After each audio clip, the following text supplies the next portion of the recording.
Bonjour à tous, je suis aujourd'hui avec Jean Sommer qui est un spécialiste de la voix. Bonjour Jean. Bonjour. Alors aujourd'hui on va voir l'importance de la voix, pourquoi justement c'est un outil qui est efficace et important à maîtriser pour un entrepreneur. Avant ça, Jean, est-ce que tu peux te présenter? Alors, moi je suis ce qu'on appelle un coach de la voix et de la prise de parole. Alors je dis voix et prise de parole parce que voix, ce sont les métiers exactement de la voix. C'est aussi bien les métiers de radio que les gens qui font du téléphone toute la journée, c'est-à-dire des plateformes téléphoniques. Et la prise de parole, c'est tout ce qui est relation à l'autre, relation à un public, relation en B2B, recherche d'emploi, vente, etc., discours, etc. Et donc mon parcours, après un premier temps d'artiste, ce qui fait que j'ai une approche de la prise de parole quand même liée à la scène. Je dis souvent aux gens, mais dès que vous êtes seul face à un public, vous êtes dans le cas du soliste. Et le soliste, c'est aussi bien le chanteur, mais c'est le prêtre, c'est l'homme politique, c'est le PDG devant ses actionnaires, c'est l'ingénieur le matin, dans les réunions du matin où il faut prendre la parole, etc. Donc c'est cette dimension que j'ai ramené de la scène. Et puis, bon, alors ensuite, après, je suis passé au coaching. Donc, j'ai été pendant 5 ans le coach de Radio France, puis ensuite de la SNCF, du ministère de la Justice, de Disney, certaines grandes personnalités politiques dont je ne peux pas donner le nom. Et aujourd'hui, aussi bien les infopreneurs que les dirigeants, etc. En fait, je dirais qu'aujourd'hui, le métier de la prise de parole intéresse à peu près tout le monde, parce que tôt ou tard, chacun va être confronté à la rencontre avec un responsable, avec d'autres, une recherche d'emploi. Chacun, au fond, pour nous résumer, est devenu le média de lui-même. Et aujourd'hui, pourquoi est-ce que maîtriser sa voix est-il aussi important? Alors, dans tout ce qui est prise de parole, il faut entendre surtout, je le dis avec des guillemets, prise de pouvoir. La parole, c'est le pouvoir. Le pouvoir, c'est aussi bien le pouvoir de soi-même, se donner le pouvoir, la légitimité de dire qui on est, ce qu'on sait faire, sans vanité, sans arrogance et sans se cacher. Parce que si je viens vous parler maintenant de ce que je fais, et que je dis, voilà, alors j'ai fait des études, etc., je ne prends pas ma place, je ne prends pas mon pouvoir. Donc le pouvoir, ce n'est pas au sens péjoratif, c'est pas prendre la place d'un autre, c'est simplement prendre son espace. Occuper son espace. Exactement, exister. Donc cette prise de pouvoir passe bien sûr par les notions de posture, de présence, de regard, mais ça passe bien sûr aussi par la voix, parce que la voix est un décodeur de la personne intérieure. Si par exemple, maintenant je vais transformer ma voix, si maintenant je vous parle avec une voix comme ça en disant ben voilà, j'aimerais bien rencontrer votre responsable, tu entends que... C'est pas très punchy. Voilà.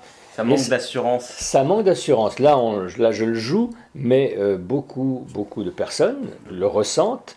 Et j'ai également beaucoup de jeunes et de jeunes hommes, par exemple, qui viennent me voir en me disant, ben voilà, je sens que j'ai pas la voix de l'homme que je voudrais être, donc devant les femmes, je sens que c'est pas tout à fait ça. Ou bien quand je passe un entretien d'embauche, ou bien quand je prends la parole en réunion, je sens qu'on ne m'écoute pas, qu'on ne me donne pas d'importance, donc que je passe au deuxième plan. Donc cette notion de voix, c'est une notion de présence. C'est pas parler fort, c'est simplement que la voix est un bruit qui identifie immédiatement, bien sûr inconsciemment, la personne qui parle, quoi. Elle est souvent liée aux émotions du moment. Alors bien sûr, alors la voix est liée à... Je dis souvent que la voix est notre personne invisible, c'est notre double invisible. Dans la voix, il y a tout ce qu'on est, c'est-à-dire aussi bien notre confiance physique que notre respiration, que nos émotions, bien sûr. Et dès que les émotions interviennent, elle trouble tout ça. Mais en même temps, les émotions, c'est la vie. Hein, parce que émotion et mouvoir, c'est mettre en mouvement. Donc, il vaut mieux faire que les émotions nous mettent en mouvement dans le bon sens que contre nous. C'est pour ça qu'on parle de gérer ses émotions, c'est-à-dire gérer les bonnes émotions pour qu'elles produisent les bonnes impressions. Et comment justement ceux qui nous écoutent, donc qui sont essentiellement des créateurs d'entreprises, des entrepreneurs ou des personnes qui sont intéressées par l'entrepreneuriat, qu'est-ce que tu préconiserais pour que chacun puisse s'améliorer ou optimiser ses capacités à mieux convaincre grâce à sa voix? Je dirais qu'il faudrait que les personnes soient déjà convaincues elles-mêmes que leur voix a de l'importance. C'est drôle parce que les personnes qui sont les plus demandeuses et qui sont les meilleurs élèves sont les plus haut placés. Les gens que j'ai, ce sont souvent des PDG, des responsables politiques, des gens qui sont à un très haut niveau, dont on pourrait se dire, bon oui, bon bah non, lui ça va. Au contraire. Ça veut dire que pour beaucoup de gens, la voix, on se dit, ouais, enfin la voix ou l'expression, oui, c'est bien, mais bon, il y a d'autres choses. Ceux qui sont très hauts savent qu'à travers leur manière de parler, ils engagent les gens à les suivre ou pas. Ça veut dire que c'est déjà une prise de conscience de l'importance. C'est pas se dire, il faudrait que... Non, c'est que constamment on parle à des gens, constamment on donne des informations, et constamment ces informations ont de l'importance. Alors comment ensuite travailler sa voix ou son expression? Bon, ça dépend de chacun. Hein, il y a des gens qui viennent me voir en disant oui, moi je parle vite, donc on ne me comprend pas, donc bon, il y a certaines choses comme ça. Il y a des gens qui, ça dépend aussi des responsabilités, c'est-à-dire que quelqu'un qui est décisionnaire et qui donc doit doit insuffler l'envie aux autres, doit travailler un certain type d'énergie. D'accord. Donc il y a vraiment un type d'énergie, un type de voix particulier quand on est leader d'un groupe, quand on est chef d'entreprise. Plus on monte, et plus il faut devenir bon. Ouais. Je dis souvent aux gens, mais finalement, plus les gens sont hauts, et plus ils sont exigeants, et plus ils en demandent. Par exemple, je prends l'exemple d'un joueur de tennis comme Federer, par exemple. C'est pas un petit jeune, on pourrait se dire, mais lui, il n'a pas... Non, ce sont des gens qui s'entraînent et qui vont chercher des coachs, pour améliorer sans arrêt. Plus on est bon, plus on en veut. Hein. Alors ensuite, bien sûr, ça dépend des terrains sur lesquels on travaille. C'est clair qu'un enseignant n'a pas les mêmes demandes qu'un PDG, un cadre ou un chef de groupe n'a pas les mêmes obligations qu'un communicant ou qu'un vendeur. Est-ce que le fait d'être en B2B ou le fait de passer devant un public, ce sont ensuite des applications différentes. D'accord. C'est selon l'application qu'il faut adapter, on va dire, sa voix, son énergie. Il faut l'ajuster. Je dirais qu'il y a un outil qui est, je vais le résumer, vulgairement, comment que je cause. Comment que tu causes, tu vois, bon.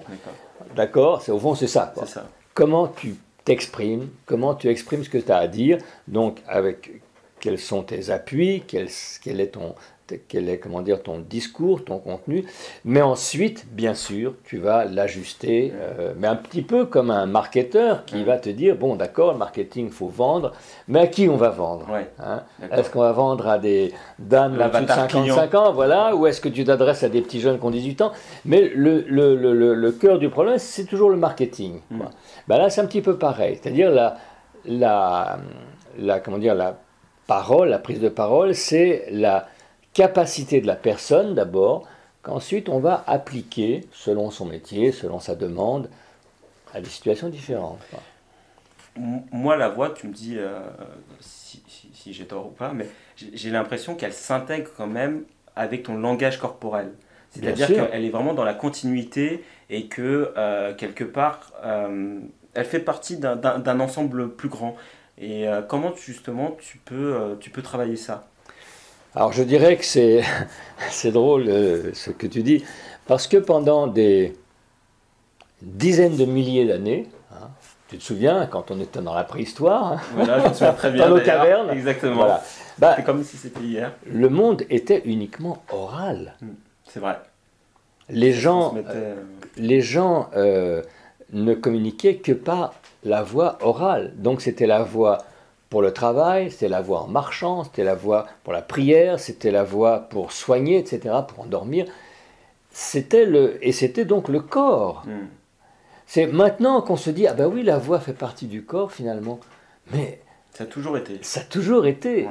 Et c'est, disons que moi je passe mon temps à dire aux gens, mais vous êtes né avec une voix. Tu as une voix. Il a une voix, elle a une voix. C'est-à-dire quand vous avez été bébé, vous avez braillé. Donc cette voix, vous l'avez quoi. Qu'est-ce qu'elle est devenue, où elle est. Alors, je dis souvent, donc, je ne vais pas vous donner la voix, vous l'avez déjà la voix. C'est en fait savoir l'extérioriser. L'extérioriser. Et le corps, c'est pareil, c'est-à-dire que si je parle avec les bras repliés, Ouais, comme ça, moins de... c'est pas naturel. Voilà, bah non. Tu dégages moins, Voilà. Il y a moins de continuité dans le... C'est pas naturel, c'est-à-dire que la voix et le corps ne font qu'un.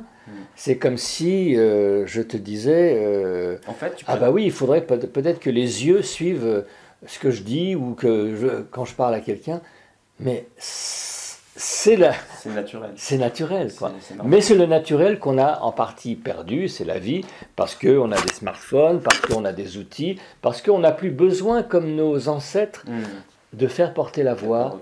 Ouais. Tu vois. On a moins peut-être conscience de cela, en fait, Voilà. de cette importance. Et une chose importante aussi, enfin bon, je réponds peut-être pas tout à fait aux questions, une chose importante à entendre aussi, c'est que traditionnellement, la voix était une énergie. C'est-à-dire quand les gens sur les bateaux tiraient « Eh oh !» Ouais, et c'était pas pour faire joli. D'accord. C'est que c'est une énergie et que cette énergie, je reviens à la parole, elle est toujours là dans quelqu'un qui parle. Et on entend quand quelqu'un a une énergie qui stimule ou bien une énergie qui... voilà. C'est drôle ce que tu dis parce que je m'en souviens d'un de mes premiers mentors quand j'avais ma première entreprise. Quand il rentrait, j'avais mes commerciaux qui prospectaient, etc. Et il me disait, j'ai pas besoin de demander si ça va ou pas, à la musicalité en fait des personnes qui sont là, de tes commerciaux et de l'ambiance qu'il y a, le dynamisme. Je sais où tu en es. C'est formidable, mais c'est un type formidable. Voilà, c'est c'est-à-dire honnêtement, moi on me demande, bon, c'est vrai que c'est mon métier de coacher, etc. Et parfois on m'envoie une vidéo, on me dit regarde cette vidéo, et on n'a même pas besoin d'une minute, en 30 secondes. En 30 secondes on ressent. Alors ce qu'il faut se dire aussi, c'est que quand on prend la parole face à des gens qui ne nous connaissent pas, inconsciemment, eux aussi, ils nous décryptent. Parce que c'est la vie, hein, on est comme des enfants, on regarde, et on juge, ils ressentent tout de suite. C'est même pas, ils analysent pas en se disant c'est ça, ils ressentent tout de suite quelqu'un qui stimule, ou quelqu'un qu'on va regarder comme ça, ouais, bon. Et alors, il n'y a pas de règle générale, parce qu'il y a aussi la prestance, il y a aussi le charme, il y a aussi plein de choses, d'autres paramètres qui interviennent. Et comment la voix, tu la mets où? Est-ce que c'est une composante du charisme ou est-ce que tu l'intègres dans le charisme ou justement dans la prestance, justement? Très bonne question, votre honneur. Honnêtement, j'ai pas d'idée, quoi. C'est-à-dire que il y a un sociologue, un certain monsieur Mehrabian, je ne sais pas si tu avais entendu parler, qui avait décrypté justement le charisme d'un orateur, de quelqu'un qui prend la parole. Il avait dit qu'en gros, quand les gens écoutent une personne qu'ils ne connaissent pas, en fait, ils s'attachent pour environ 50% à ce qu'on appelle le corporel, environ à 40% pour ce qui est la voix, et il reste moins de 10% pour les mots eux-mêmes. D'accord.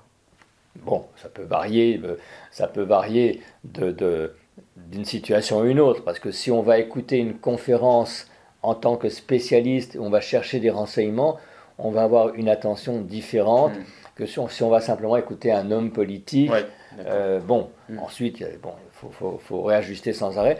Mais bon, voilà. Puis à part ça, il y a des gens qui sont plus kinesthésiques, c'est-à-dire plus dans le tactile, d'autres qui sont plus audio, d'autres qui sont plus visuels. Donc le charisme, c'est l'addition de tout ça. C'est-à-dire qu'on écoute également avec ses yeux. C'est pour ça que quand tu parlais de gestuel tout à l'heure, du geste, du corps, c'est clair que si on est dans une salle et qu'on est un petit peu loin, la dimension physique de la personne va également compter. Si on est dans une salle et que le type il parle derrière son micro, il est comme ça, et qu'il lit sa page, là, au bout d'un moment, on s'ennuie, on voudrait le laisser tout seul. Si tu as des trucs à lire, tu les lis chez toi, quoi. Tu vois? Donc c'est comment remplir l'espace physique et remplir l'espace sonore. D'accord. Et dans l'optique justement des personnes qui créent des entreprises, qui sont entrepreneurs et donc qui souhaitent convaincre, dans cette optique, est-ce qu'il y a des exercices en particulier pour faire ressortir sa voix et optimiser sa voix dans ce sens? Alors bien sûr, il y a des exercices, c'est vaste. Il y a une chose que je recommanderais aux gens déjà, et ça n'est pas pratiqué, je sais que c'est pas évident, mais maintenant ça serait facile, c'est de se filmer, de répéter. On a l'habitude... De répéter, d'accord. Voilà, par exemple, tous les matins, on se regarde dans le miroir. On se dit, quand tu te regardes, que je suis beau. Toutes les femmes devraient m'aimer et les entreprises m'ouvrir grandes les portes. Alors, tous les matins, on se regarde dans le miroir, on gère son image. Bon. Son expression, on n'a pas développé ça. Et surtout en France, où on a surtout travaillé la dimension écrite. On nous a appris à lire, à écrire, et surtout à faire des belles présentations. Voilà, introduction, développement, conclusion. Mais cette dimension orale, on ne l'a pas travaillée. Donc, je recommande, de la même manière qu'on fait un brouillon de texte ou un brouillon de discours, bien se filmer. Et se filmer, et ensuite, je sais bien que ce n'est pas évident, ensuite regarder, non pas en disant « Oh, quelle horreur !» en regardant ce qui est bien, parce que chez chacun, il y a quelque chose de bien, et puis en regardant ce qui peut être amélioré. D'accord. Par rapport à la voix, tu me demandais comment s'améliorer, je dirais que ça va dépendre de chacun, mais en gros, il y a deux éléments fondamentaux qui entrent en ligne de compte. C'est ce qu'on appelle la respiration et d'autre part la diction.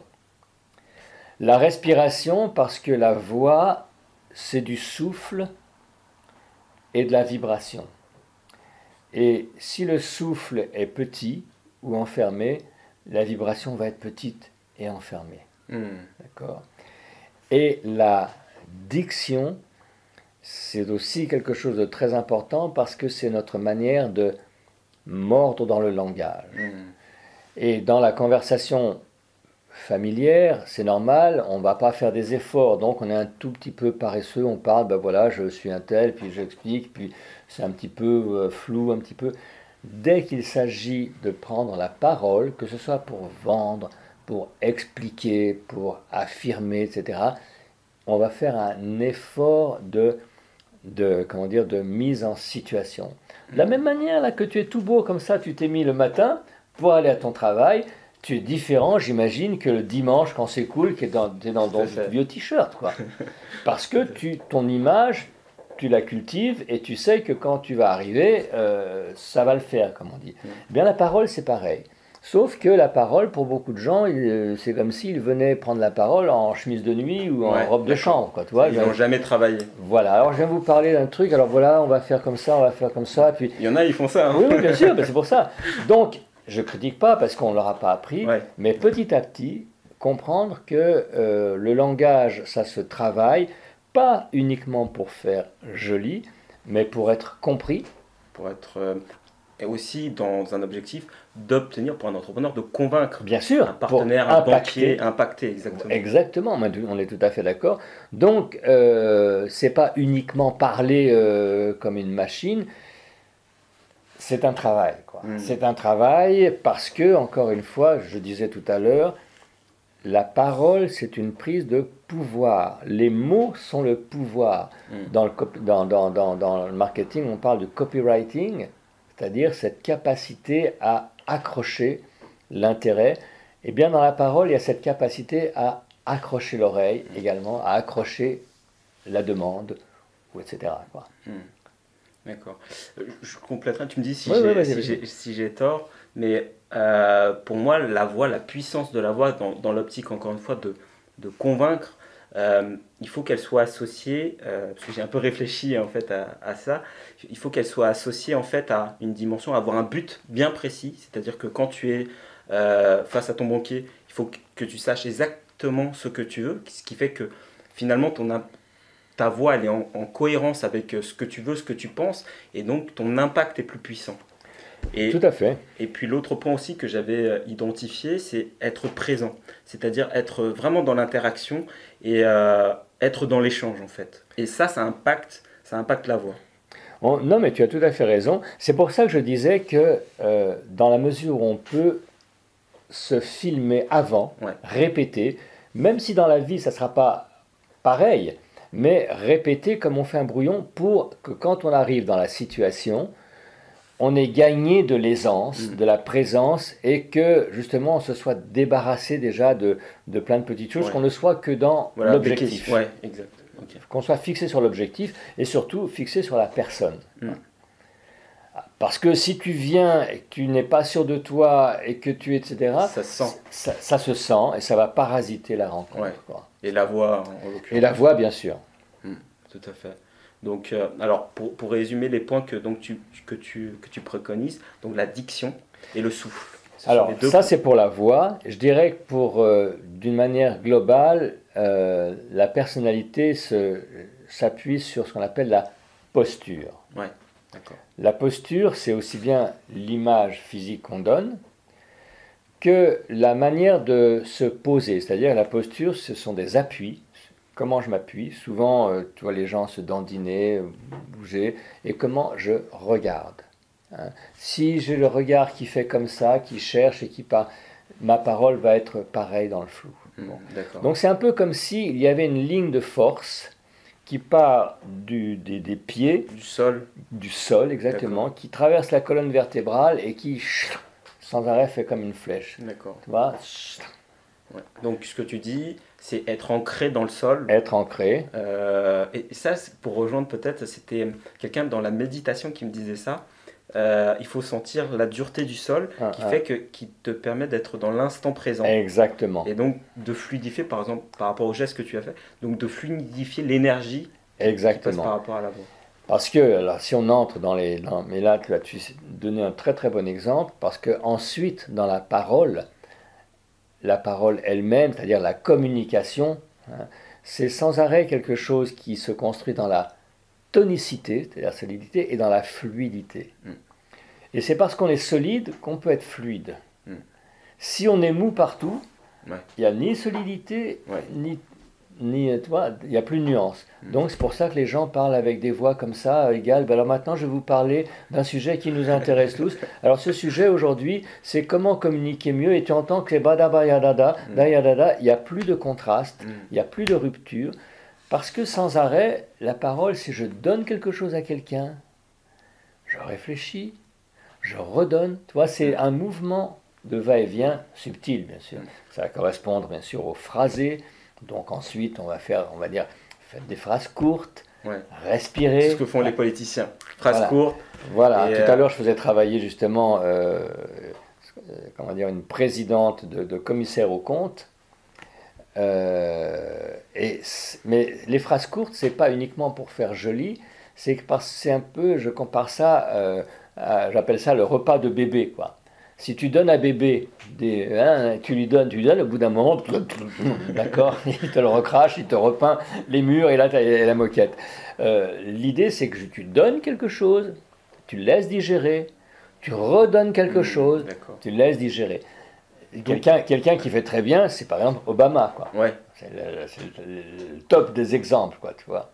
Alors, ensuite, chacun a son style, quoi. Et par rapport à ce que tu dis aussi, c'est la gestion des silences. Pour justement Bien sûr. Voilà, savoir Exact. mettre des pauses qui font que tu peux digérer plus facilement, laisser à l'autre digérer plus facilement ton Exact, message. voilà. Tout à fait. Est-ce que tu as d'autres points qui te semblent importants? On pourrait y passer la journée et la nuit, là, puisque d'autres points importants, oui, enfin, il y a un point très très très important qui est le mental, Ouais, qui d'accord. conditionne tout. Alors, souvent les gens se disent, ouais, mais moi c'est ma voix, c'est comme ça, quoi. Hmm. Mais C'est je dis, autre mais chose. votre voix c'est comme votre corps, quoi. C'est-à-dire quelqu'un qui est comme ça tout le temps, il dit, ouais, moi je suis comme ça. Ben non, il n'est pas né comme ça. C'est-à-dire que on peut s'ouvrir. La voix, c'est pareil. Notre voix, elle a été conditionnée par notre milieu, par notre culture, par des influences, par certaines personnes qui nous ont impressionnés. Bref, on peut avoir une voix qui n'est pas tout à fait notre vraie voix.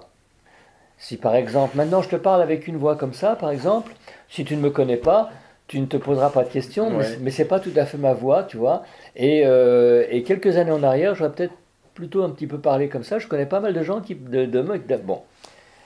Et au fond, celui qui parle comme ça et qui dit bah ouais j'ai toujours parlé comme ça, bah c'est pas sa vraie voix, ouais. d'accord. Donc on peut comprendre aussi que notre voix peut évoluer. Souvent la voix qu'on a n'est pas tout à fait la vraie voix du corps. Et c'est bien ça de finalement changer, de pas être soi-même Ah par ben non, rapport. non. D'accord. Si je te parle comme ça, avec une voix comme ça, avec une voix de Ouais. petit Moi j'aime garçon pas. un petit peu, ben moi non plus. Je D'accord. suis pas dans ma voix. Ouais, tout à fait. Mais tu as beaucoup de personnes qui parlent avec des petites voix comme ça, gentilles, ou des Ouais. femmes qui parlent avec des voix un petit peu. Ouais, Bon, d'accord. c'est pas leur vraie voix. Hmm. Et autrefois, il y a 20 ans en arrière, les gens se posaient pas la question, ils disaient, ah ouais, moi je suis comme ça, je parle comme je parle. Aujourd'hui, c'est pareil, on évalue quelqu'un à ce qu'on appelle l'alignement, quoi. Hmm. C'est-à-dire cet alignement entre la pensée, le corps, etc. Donc je dis, ce que je veux dire par là, encore une fois, c'est que on a parfois, on a une voix qu'on croit être sa propre voix, mais qui a été conditionnée D'accord. par quelque chose. Donc le mental aussi À son importance. a une action, a son importance. Et là, c'est pareil, à chacun de savoir, par exemple, quelqu'un qui parle à toute vitesse, ou quelqu'un qui parle avec une voix comme ça à l'intérieur, bon, bah, tu peux dire, oui, mais j'ai toujours parlé comme ça. Ouais. Bah oui, non, oui, voilà, tant D'accord. pis pour toi, si tu veux rester comme ça, c'est ton Ouais. problème, Bah quoi. ouais. Hein, d'accord, comme quelqu'un qui a dit, bah, moi j'ai toujours été gros, bon, bah voilà, bon, Ouais. un autre, il ira faire du sport. Exactement. Comprendre que même ce qu'on croit être notre voie n'est pas toujours Hmm. justement Elle peut sur la être bonne voie. améliorée en fonction, par exemple, pour ceux qui Voilà, sont dans ce cas-là, exactement, typiquement, c'est pas rédhibitoire, ça part d'abord du mental, et qui fait que exactement, ça peut conditionner le reste et tout à avoir un fait, impact très fort ensuite. tout à fait, tout à D'accord. fait. Ok. Bon, en tout cas, si vous êtes dans ce cas-là, sachez qu'il y a des choses qui peuvent être Voilà. faites. Si vous êtes dans ce cas-là, ça n'est pas désespéré. Exactement. Et donc, pour rebondir par rapport à ça, aujourd'hui, par rapport à tes activités, donc, tu coaches des personnes, est-ce que tu peux nous en dire plus? Alors, je me partage entre le coaching en entreprise, hein, j'interviens pour Disney, pour Groupama, pour MMA, je suis intervenu pour Bouygues, pour la SNCF, etc. C'est-à-dire que là, dans les entreprises, j'interviens pour des groupes de 8 personnes, on va dire. Mhm. Bon, ça, c'est quelque chose que je fais, aussi bien d'ailleurs dans la prise de parole en public que pour le téléphone. Mhm. Il faut savoir que les conseillers, les téléopérateurs font un métier que je trouve très exposé, Mhm. parce qu'ils s'en prennent C'est plein pas la facile. poire, Mhm. tout le temps, tout le temps. Donc ils se prennent la pression, ils ne sont pas équipés pour ça. On leur donne une basique de message en disant avec le sourire dans la voix, tu parles quand le client n'est pas content parce qu'il sent qu'il n'y a pas de corps en face, à l'oreille. Ce que tu disais de ce patron qui rentrait, quand il entrait, il entendait la musique des gens. Mhm. Ben, quand on prend le téléphone, on entend la musique de l'autre. Et si l'autre il nous parle comme ça, oui, je vais m'occuper de votre dossier et que Ouais. bon, donc C'est- le client c'est- s'énerve. Ouais. Donc il y a un gros travail par rapport au centre d'appel. Donc je redis bien, j'interviens dans les entreprises. Et à part ça, j'interviens en coaching individuel pour certains clients privilégiés, majoritairement en Skype, parfois en direct. Et sinon, j'interviens sur le web, alors à Ouais. travers Des mes, formations. mes formations en ligne, qui vont de la petite formation qui donne quelques indications à une formation plus complète, D'accord. qui va aussi bien travailler les qualités de la voix que les qualités de la personne, quoi. D'accord. Je mettrai un lien juste en bas de cette vidéo de ton site pour que les personnes qui sont intéressées puissent te contacter directement. Volontiers. Très bien. Volontiers. Parfait. Bah écoute Jean, en tout cas, merci beaucoup pour cette interview. Personnellement, j'ai bien aimé. J'espère que vous aussi, vous avez apprécié cette interview. Et puis, je te dis à très bientôt alors. À très bientôt, Alex. Merci Jean. Merci. À bientôt. Au revoir. Bye. Merci.